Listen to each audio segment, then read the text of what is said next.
Muli namang magsasagawa ang grupong Manibela ng transport strike simula Huwebes, Mayo 2 hanggang 3 sa Biyernes. Ito ay para muling magsumamo sa Pangulong Ferdinand Marcos Jr. na tuluyan ng ipatigil ang PUV modernization program ng pamahalaan. Una nang sinabi ng Land Transportation Franchising and Regulatory Board ng mga jeep na bigong magpa-consolidate ng prangkisa bago mapaso ang deadline nitong April 30 ay ituturing ng kolorum at huhulihin na. Iginiit naman ng Transport Department na hindi na mapipigilan pa ang pagpapatupad sa modernization program sa kabila ng oposisyon ng ilang grupo.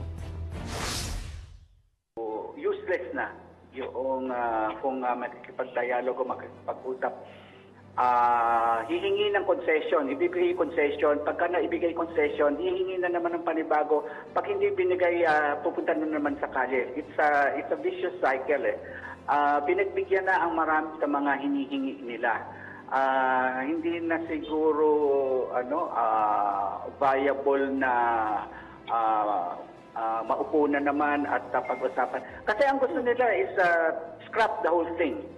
If we scrap the whole thing at pagbigyan sila, paano po yung daang libong mga drivers and operators na sumama sa programa?